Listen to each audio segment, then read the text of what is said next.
Well, that was a movie. Hello, welcome back to SimonsRants. I'm Simon, this is Justin, and we just saw Sofia Coppola's new movie, Priscilla, which is, of course, based off of Priscilla Presley's autobiography, Elvis and Me.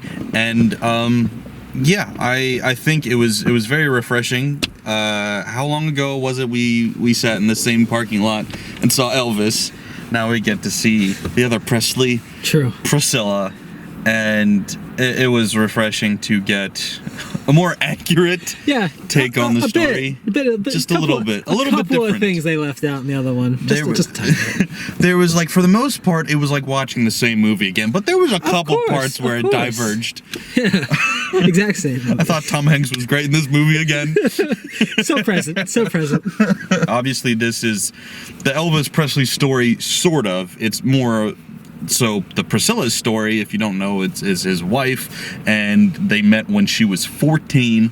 Kind of really started dating right away when she was still 14, began living together when she was 17, later married at 21, and then subsequently, spoilers, divorced later on down the road. But so it's about their relationship from her perspective, everything that they went through. Not so much his career. It does, of course, because of her relationship to him, mention some things about him passing, but it really is more so about her. Directed by Sofia Coppola. Sofia Coppola is about as opposite of Baz Luhrmann as a director as you can go. So it's just like, instead of the nauseating editing and fast movement and bright lights and annoyance and over-the-topness of it all, it's all very subdued, very muted colors, and editing is kind of straightforward and by the book, and just...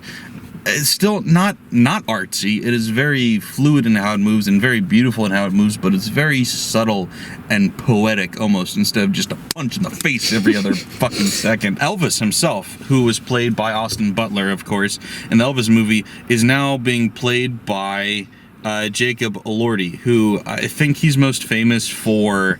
Euphoria. I've never watched Euphoria. As an adult man, I don't think we're allowed to.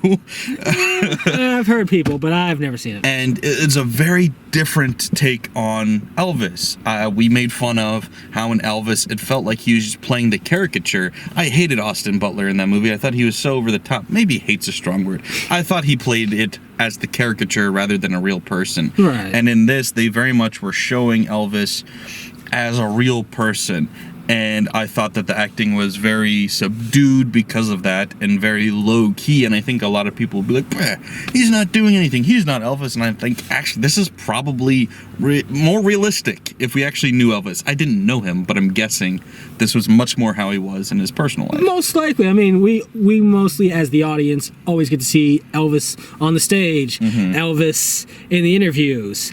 Elvis, the superstar, is how mostly people want to portray Elvis. Right. And this, maybe in part because you told me that they weren't allowed to use any of the music. Right, yeah. Maybe in part due to that, this was very low-key. It's mostly behind-the-scenes Elvis. Yeah. And it needed to be to tell the Priscilla story, because she's very behind the scenes. He shouldn't have been the focus at all, and so he wasn't, and I'm grateful for that, and I'm glad you brought up the thing about...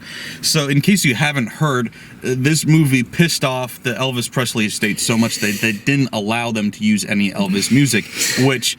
That was like the only thing I'd heard about this movie before I'd seen it. I was like, that's a good thing to hear. I'm excited to hear that, because that means that they're going for realism, they're going for the true story, and so they're pissing people off in the process. And I was a little worried. I'm like, how are they going to fill in the music then? And I thought that you didn't miss it at all. Maybe there's a couple of scenes where like, this could have used an Elvis song. Yeah, there's definitely a few scenes where it would have been nice to have a very quick Elvis moment. Viva Las Vegas, when they're in Vegas, could have been great. But for the most part, it's like they do covers of songs that he's covered, which aren't his songs, so they're allowed to do it.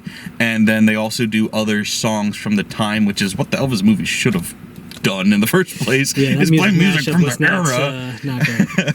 And yeah, I mean, like I said, you maybe would have missed it a couple times, but for the most part, I didn't care, and I was happy with the score that they did have. Yeah, no, it was perfectly fine, suited the movie well, and definitely allowed them to keep the focus on the characters, or the people involved, realistically. Which also, I don't know about you, I'd never seen any of these actors in anything before. I don't think. I'm gonna very much assume I haven't. Okay, so she was the 17-year-old version of Amy Adams' character in Vice.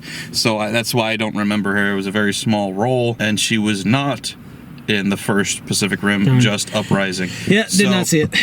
So I was very unfamiliar with this cast, and I was trying to think, I'm like, I can't remember last time I've seen a movie where I didn't know a single actor in it, unless it's like a foreign film. I did not know a single actor in this movie, and it helped me be immersed in it and just be like, yeah, well, obviously that's Priscilla. Obviously that's Elvis, or Clark Kent sometimes when he wore glasses. Yes. I was like, when I think we found our next Superman. Damn straight. But for the most part, it's like, I didn't have to be like, fighting against like, oh, that's Christian Bale. No, it's Batman. Like, no, it's like I have no prior exposure to any of these people, so I'm like, I just automatically like, yeah, sure, of course that's this person, because who else would they be? Honestly, that would have been great if Christian Bale played Elvis. Where's Priscilla? Where is she? But how do we feel about the movie? That's the point of a review. So far, we've kind of just danced around it. How did we feel about it? It's a little hard to judge whether it was like 2/3 or like 3/4 or whatever, but the first 2/3, let's say, of it were really, really great. I was really into it, really shocked by some of the developments, some of the things I didn't know about Elvis and Priscilla's relationship. Just impressed with the filmmaking, like the acting, directing, all of it was really everybody was great. Elvis was great. I'd definitely love to see him in more things. I'm not going to watch Euphoria, but I'd definitely love to see him in other movies. Apparently he's the same character in Euphoria, not Elvis, but he's like an adult dating a teen in that, and is abusive and narcissistic and shit. So he's got a thing cut out for him, apparently. Let's hope that isn't a typecast that way, but listen, if they need someone to play it on the pitch, he got it. Priscilla was great. Absolutely phenomenal. Definitely, I don't know how old she actually is in real life, but definitely played a convincing child at first. She did. I was so impressed by that. Great Made the uncomfy scenes all the more uncomfy, because it's like you believe it. And then it moved at a pace that I could not believe. Towards the end, I knew the movie was coming to a close soon because of the time, but I still expected around 10 to 20 more minutes of movie. Yeah, it just ended. I was blindsided because I didn't check my watch. I thought about it because I'm like, I didn't know how long this movie was to begin with. I had found it's out just earlier. short of 2 hours. Yeah, and so even checking my watch wouldn't have helped me. But I'm like, how long has it been? Because not that I was complaining, but I'm like, it feels like we've been here a while. No, I was perfectly set in for more movie, but and then. Without getting into spoilers or anything, I mean, can we even get into spoilers? If you don't know anything about this story, go watch it, because there's not really anything you can spoil, because it's a true story, and as far as I know, it's completely accurate. I mean, it's just, if you don't know the history of Elvis Priscilla, then I guess you could be spoiled. But but we're going to get into spoilers across the board, because I don't really view them as spoilers so much. So if you're sensitive to that, go watch it, because it is fantastic. It is definitely a good movie. We're going to be talking freely. But yeah, so from the moment that they started living separate lives is when it kind of lost me, because up until that point, I was honestly thinking, is this my favorite movie to come out this year? I loved, like you said, the first like 2/3 of this movie. I was obsessed with this movie. I was like, this is fantastic. And then I turned to you and I made a joke, because I'm like, let's see if the divorce makes as little sense in this one as it does in the Elvis movie. And it almost did make as little sense. Yeah. Because I get it. Objectively, they were living different lives. She was happy when she was away from him, and she was miserable when they were together. And so that all makes sense. But the movie didn't convince me of that, when all we had to show that was a montage of her doing karate, going to dinner one time. I was so confused. I did not think they had been like so apart from each other at this time, because I had heard about Elvis doing karate too, so I thought that was just to be part of their story or something, that they're just doing karate together or something. Not that this is her breaking away from Elvis and living or learning to love life by herself. Yeah. Like, it just didn't sell it to me. And so when the movie ended, because the movie ends with her saying that I'm leaving our marriage, and he goes, maybe another town, another place. And she goes, okay, and walks out. And then the movie cuts to credits. I was in shock. Yeah. Like, flabbergasted. I was like, oh, really? Because Nothing we got was bad in this movie. No. But there was a lot more I wish we did get. There's so much. So much more. I haven't read the book, but I almost really want to, because I feel like there's like 10 chapters. They just decided to just, we gotta get this out in 2 hours. Right. Let's just skim this part. And I feel like a lot of this movie was skimming, which isn't fair because it's a 2-hour movie. I know 2 hours is long-ish, but we're in the era now of these, auteurs making 3-4 hour movies. Sophia, you could have made it longer. We would have stuck around. This could have used another it. half hour, definitely. At least, because to flesh out that last third. I haven't read the book either, but I have read about the book. And one of the things that I've heard was such a present theme in it was, despite how bad their relationship got and how bad of a person he was to her, there was always a deep love that she had for him, even post-divorce. You watch interviews with her after the divorce, after his death, and she talks still about how much she loved him. And you don't get that really from the end. Like, you get the sad look back over her shoulder, like, I hate to do this, but like, she was always in love with him. She just realized and had to come to terms with the fact that he was a scumbag, abusive, and constantly a serial cheater. Yeah. And so, I mean, that doesn't mean you don't love the guy, but you have to know when enough is enough and get out for your own safety and your own well-being. But that sense of love, to me, I didn't pick up on that. There was just that whole just learning to live with herself and learning to break away from this relationship. It just happened so quickly and seemingly mostly off screen. Yeah. Outside of, this is her happy. This is her with friends that she's now have to leave. And then he's being sexual assaulty.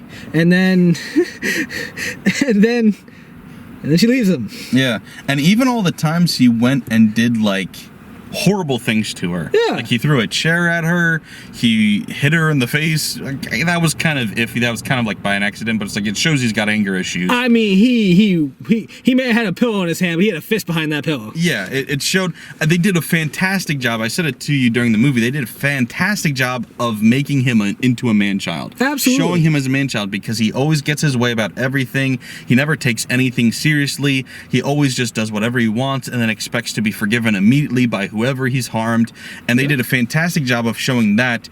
But I wish they did a slightly better job of showing how awful he could be, because it always felt like whenever he did something awful, by the way, they would always show it, her being upset, and then fade to black every time. And it's like, I wanted more. Yeah. Like, it didn't feel like we were getting really hit with how awful of a person he was. It kind of was just like, here's a sprinkle of it, here's a sprinkle of it. And I really just wanted more of like...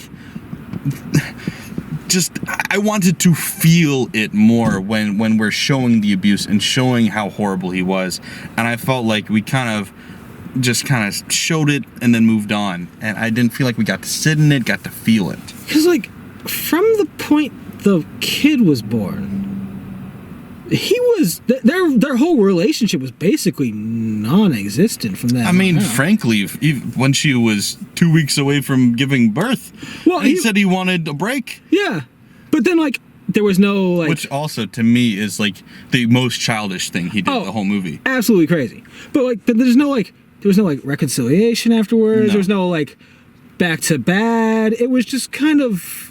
Okay, they've got the kid. Now the kid is growing older. Oh, they're happy here, or are they? And then they're taking photos with the kid, and like the kid wants to be with a nanny, and then she's pushing the kid by herself, and Elvis is clearly on drugs and all depressed off stage and stuff. And everything became so quickly, just beat. And it wasn't even just like the relationship, everything was rushed, and like they didn't even let us know that he was doing his Vegas residency. You had to guess. It was just like the outfit came on, like, because they mentioned he was going on tour to I forget where it was. It was like Ocean City or something, and that's where he's going. He's getting on the bus and they're like, bye. And then when they show him the hotel, I was like, that looks like his Vegas hotel. Yeah. From remembering the other movie, what his Vegas hotel looked like, that looks like his Vegas hotel. They had the one performance in the movie where he had the full Elvis style flamboyant outfit on, and that's when I thought, oh, is he in Vegas? But they don't say it.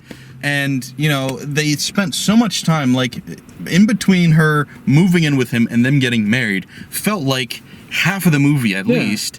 And it's like, that's you know, that and they didn't even tell us how long it was, but I looked it up afterward. She was 17 when they moved in, and she was 21, almost 22 when they got married. So it's, you know, 4 years, and I get that. I don't know how long they were married, but 4 years is a big chunk of that time. So, okay, we can spend a big chunk of the movie on that, but, like, the concept of time was completely just removed. We had no idea what was going on time-wise this whole time. This whole movie was at its best in the intimate moments between them. And there was a lot of great moments when he had the friends around too, whether he was partying or being angry. Shooting glasses. Mostly in the intimate moments between them as their relationship's growing and as she's getting introduced to his world. And that just died after the kid. Yeah. And not just because he wanted to take those 2 weeks off. That just died in the movie in general. Yeah. Because it seems like there might have been more. Yeah. But we don't know. And that's what I come away with this movie is saying, like, I wanted more. I'll repeat myself in that nothing we got was bad. No. I just wanted more of it. Was phenomenal. Yeah. Before it just kind of did that. Yeah. Turn the lights off. Like him talking about, like, only her being allowed to wear blue. It's all just kind of like stated, but they don't focus on it. And for the first part of the movie, I was okay with that because we weren't really, we're kind of from her perspective where she's a child and she doesn't know how, you know, it's easy for a child to be confused or tricked by an adult man because how he flirts and how he is abusive toward her, he can write off, like he can make it seem normal or seem cool because she doesn't know any better. So when these things are happening at the beginning, I'm like, okay, we don't have to go in depth because she doesn't understand what's happening. But as the movie progressed and she started to understand how horrible it was, I was like, I wish we were focusing on those moments more. And the whole thing kind of just felt like I wanted more. I really wanted more of a lot of that. So you're right. It is fantastic in what it gave us. I just wish there was more. I really do, in all aspects. Yeah. Like, I wish it was a longer movie. I wish they delved deeper. I wish, you know, and I don't need it to preach to me. I don't need it spelled out. It was clear how awful Elvis was, how abusive, how pedophilic, all of that. Disgusting. Yeah. And just creepy he was. Like, and he acted so righteous and like, well, I'm not having sex with you until we're married. It's sacred to me. But you're sleeping with her when she's 17 and you're making out with her when she's 14. It's like, no, dude, that's grooming. And giving her drugs at 14. Yeah. Pills that knocked her out for 2 days. 2 whole days. Oopsies.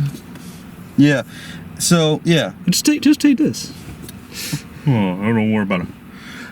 I love the one part that really made me crack up was, so he also, full narcissism, full abusive relationship 101 here, is when she comes to him with a complaint. I don't even remember what the complaint was. Oh, she caught him cheating. So then he says, oh, I think it's time for you to leave. Oh, yeah. I think it's time for you to go. And he starts packing her bag for her. Which isn't funny, but the suitcase is on the ground and he's throwing clothes and he goes, whoa. Throws clothes. I was like, that made me die. He may have said something, but if he did, I didn't pick up on it. I just heard, whoa. Yeah, I will say, this guy, very convincing in the voice, very convincing in the vocals when they let him do it. When he had to, like, whisper something to somebody or said something quietly to the side, it was just gone. It's just completely unintelligible. Yeah, there was a lot of dialogue. And it wasn't just him, to be fair. There was a lot of people in this movie that I was like, what did they just say? A lot of, like, off-screen people's dialogue was very low volume for the audience, at least. And I guess it made sense in the movie, but for the audience, very low volume. And him and his friends, when they were talking, I was like, I don't know what they're saying. And I guess it wasn't, like, important dialogue that you missed, but there was still conversations where it's like, I have no idea what any of them just said. But hey, there's another platter of fried chicken and biscuits. I'm back in. Yeah, they kept them stacked. I'm telling you, that little old woman invented Popeyes. Oh man, but yeah, okay. Enough of the negatives, because yeah, that is the negative. Is that I wish there was more, and I wish it was a little more in depth. Yeah. But I'll keep saying it because it's true, is that what we did get was fantastic. The writing was so well done, from just like you said, the way that the two interacted together. It made it so believable, and it made those cringy and awkward and disgusting moments so real. Yeah. Like, I spent half the movie covering my mouth or covering my eyes because I'm just like, it has to be because it was written by a woman. I don't know that I've seen rape culture shown so painfully in a movie before. Yeah. And so it has to be like, because most of the time it's written by a man, and this time it was written by a woman. Like, this is how it is, motherfucker. I'm like, I know I didn't do anything, but I feel terrible. And it was just so palpable. You could feel it. Even when the movie, it's like, it's like I said, it's not preaching, it's just showing the events. And so, Priscilla, after the night with Elvis, is going home and she's laying in bed and smiling and so happy. And it's not telling you it's good or bad, it's just showing it, and you're just sitting there going like, oh my god, I can't believe this is happening. No, they go through the grooming years in expert detail. Yeah. It is just hard focus.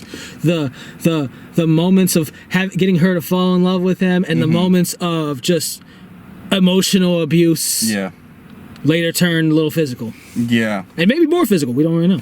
And also, I really enjoyed the parent dynamic where they're torn because they're like, we need to protect our kid, but also this is Elvis. Like, this is a once-in-a-lifetime thing for her. Like, are we really going to prevent her from doing that? Well, we should. Okay, well, if we tried to stop her, would it work? Not really. No. And it's just like, you felt so bad for them because they're like, of course, right now you're going like, well, obviously they should have kept her away from him, but like, what are you supposed to do? I mean, she met Elvis at 14. Yeah. They had to suffer through that through 4 years, and after 4 years, I mean, if we're all being honest, and they seem to understand it, she was just gonna go.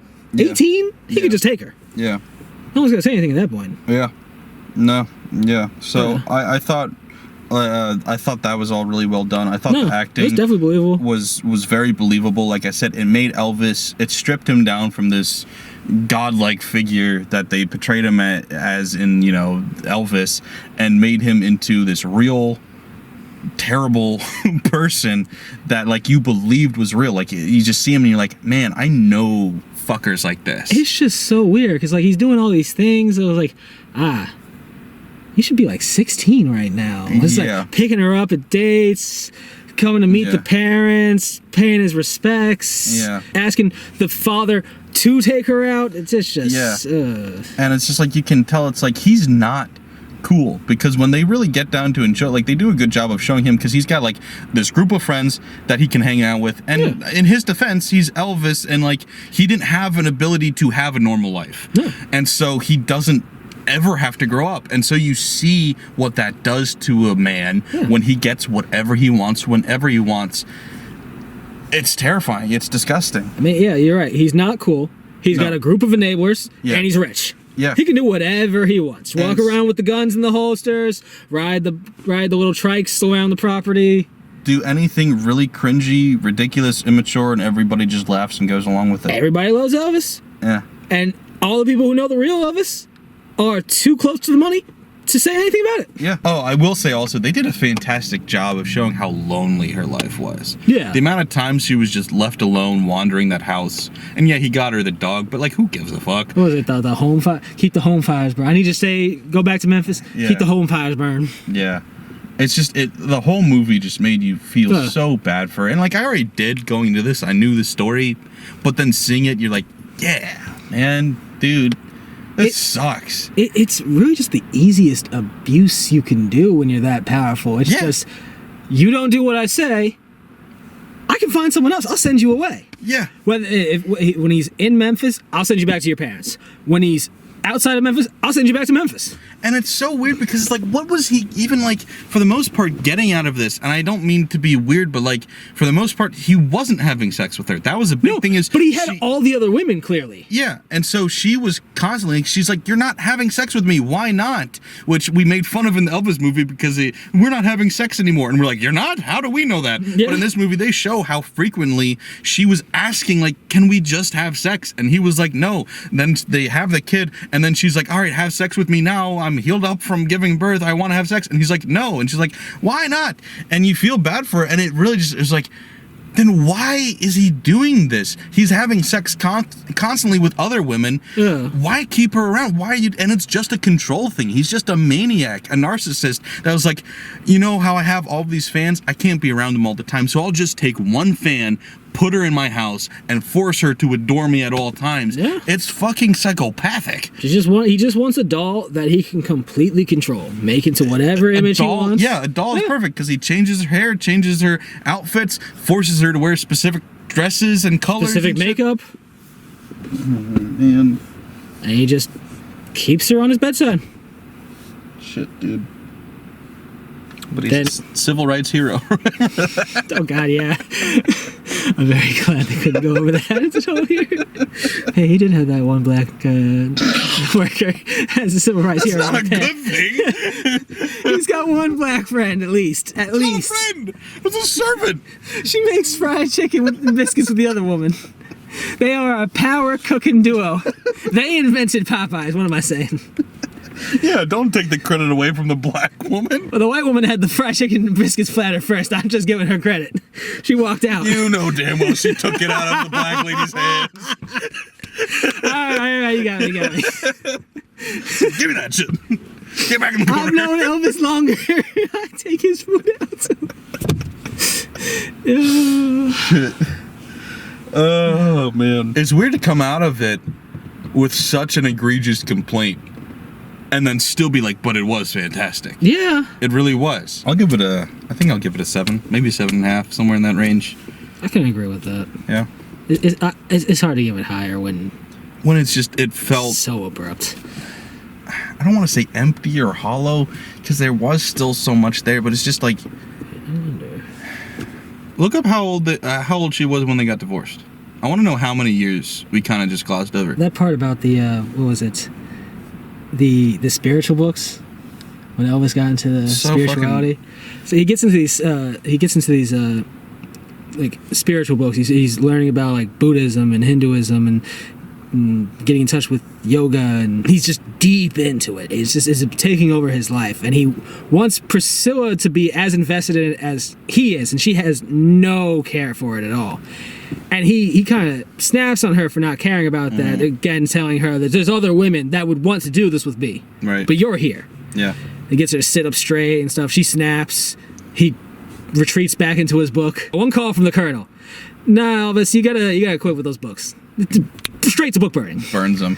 And it really just shows you, like, once again, it felt like there was, maybe that's a dumb thing to say, but it's like, it felt like a woman wrote that, because I don't think a man would have understood it the way she did, where it's like, all she was asking was, can't you give me as much attention as you give those books? Yeah. And his response was, no, these books are the most important thing to me. And then the second this dude tells him, hey, stop it with the books, he'll burn them. But he wouldn't do that shit for her. It's like, that is just cold-blooded. The colonel is clearly everything to him. So they were married for 6 years. I looked it up. Okay, 6 years. And so we spent, like I said, the majority of the movie in between her moving in and them getting married, which was a 4-year wait. Yeah. They were married for longer than that. And we spent about what felt like 20 minutes on it. Pretty much. That's a shame. Like, why didn't we spend more time on that? I really would have been so interested to see. There has to be more. Well, yeah, because, I mean, and I get it. If you're showing them not being with each other, that's kind of boring on the surface, because you're like, oh yeah, they're not in love, or their relationship's falling apart because they're literally not together.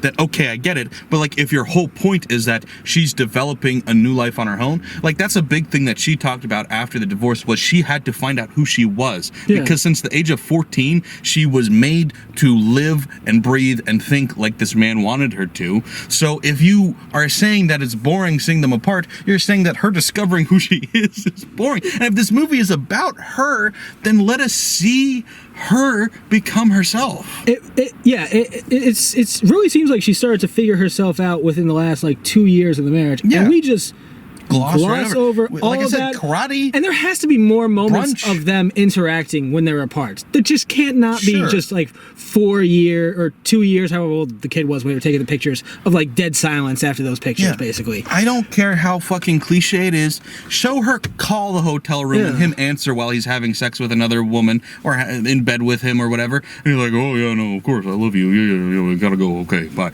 Like, show that, because at least like show something. It shows she's trying and it shows he's not. That's all we needed, was more of that. We got one scene. Like, the whole movie, they're alluding to him cheating, but not actually showing it, except for the 1 2-second shot we have of him and a blonde woman in bed. Other than that, That was post-baby, though. yeah, but we don't get confirmation of like anything, and I just wish there was more. I just wish there was. They didn't pay for the drugs. Not one time. Not one time. Also, this is now the second time in a row we didn't get to see him become fat. I wanted him to get fat. Like, he definitely looked older and worse. Like, the drugs had been taking their toll. They did actually a really good job with the makeup, subtly making them age. Yeah. It wasn't like the fucking Elvis movie where like they still looked the same until he put on the fat suit at the end. No, he definitely seemed to age, and she, at least when she had like the straighter, almost back to brown hair towards the end. I think it was just back to her natural color, and she was wearing it down instead of up and poofy and stop with the makeup and stuff. And it's like, once again, that is a perfect picture of her becoming her own person. Would have been nice to see her get there. I would have loved to have seen that elongated, see it fleshed out, see it happen, not just bam. Fuck you. Not just see it happen instantaneously like a light switch being flipped. It really just was shocking to me how this movie went from brilliant to just petering out into nothingness. And I've never seen that before. I can't think of a single other movie that has hit me like that, where I'm like, this is the best movie I've seen this year. Oh, and now it's not doing anything and it's over. Like, what? Wild. Really wild. I don't know. Definitely still worth seeing, though. Yeah. The first, like, 2/3 or whatever, fantastic. Even the last part, it's rushed as hell, but I mean, it's not. You know there was stuff there. Yeah. It could have been really great. Yeah. The movie is far less about her, like, growing and escaping abuse, and just more about just the abuse. And that's a very good point. It's like, that's what I went into this movie for, was to see her free herself from it. Yeah. And they focused all on the trap and not on the escape. Why? That's a shame. I forgot to find out how much movie was left after that kid was born, because it really felt like 25 minutes left. Yeah.